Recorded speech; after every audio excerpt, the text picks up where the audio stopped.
ये जितने भी इस तरह के मसले हो रहे हैं बीजेपी शामिल है उसमें। अभी आपने मऊ और घोसी का देखा जिसमें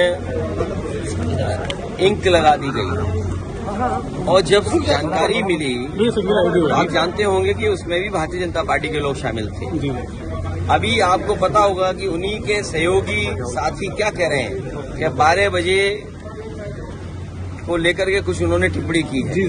तो ये जानबूझ करके हमारा सबका ध्यान हटाना चाहते हैं। जिस तरीके से हर समाज के लोग जागरूक हो गए हैं, वो बाबा साहब भीमराव अम्बेडकर जी संविधान लोकतंत्र में जो उनकी हक था, सम्मान था, उसके लिए खड़े हो गए। इसीलिए ये भारतीय जनता पार्टी इन मुद्दों पर बहस न हो जानबूझ करके इस तरह की घटनाएं भारतीय जनता पार्टी करा रही है। और फिर अगर इस तरह की घटना हो रही है तो भारतीय जनता पार्टी जो दावा करती है 0 टॉलरेंस है उनकी कानून व्यवस्था में, ये क्या कानून व्यवस्था है? हम सब जनप्रतिनिधि हैं, कहीं न कहीं जनता को हमारी जवाबदेही है।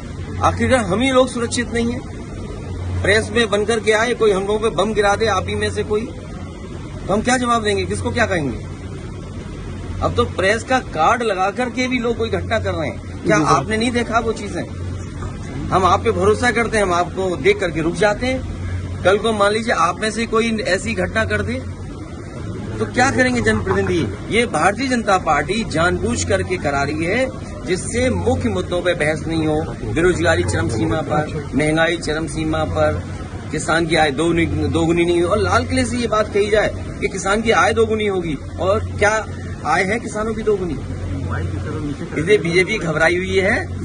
सब बीजेपी के लोग हैं। अगर ऐसी घटना हो रही है तो जिन लीडर्स के साथ हो रही है उन लीडर्स को सुरक्षा दी जानी चाहिए। आजकल सुरक्षा पंचांग पे दी जा रही है। राष्ट्रीय पार्टी का वो कार्यकर्ता है, वो किसका कार्यकर्ता है, कहाँ है, कौन पहचान कुछ अभी तक हो पाई?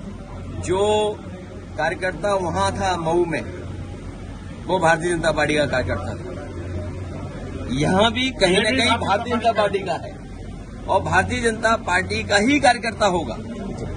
इसलिए भारतीय जनता पार्टी बौखला गई है, घबराई हुई है कि जन समर्थन अब उनसे हट रहा है। उन्हें 10 साल दिल्ली के, उत्तर प्रदेश के 7 साल का हिसाब किताब देना है। आज जो लोग भी चल करके इस हॉल में आए, यहाँ से लेकर के, ये भी जगह किसी समय नेताजी ने दिलाई थी, याद होगा आपको। और नहीं मानते वो पन्ने पलट लेना आप। ये जो सड़क चौड़ी दिखाई दे रही है समाजवादियों की देन है। जो बिल्डिंगें आप बड़ी बड़ी ऊंची दिखाई दे रही हैं, ये नेताजी के किसी जमाने में दी गई थी। आज जो गोमती नगर इस रूप में दिखाई दे रहा है, लोहिया इंस्टीट्यूट समाजवादियों का, फ्लाईओवर समाजवादियों का, लोहिया पर समाजवादियों का, आगे चले जाओ जहां तक देखोगे वो समाजवादियों का काम दिखाई दे रहा है। इनका काम क्या है?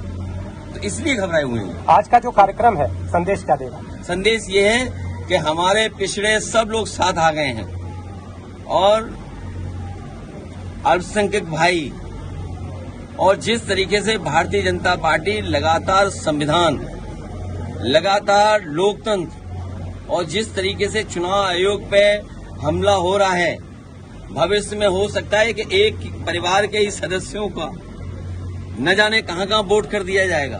तो ये तमाम जो खतरे देश के सामने, उसकी चर्चा हम लोग बैठकर करेंगे और हम लोग बैठकर के निर्णय लेंगे।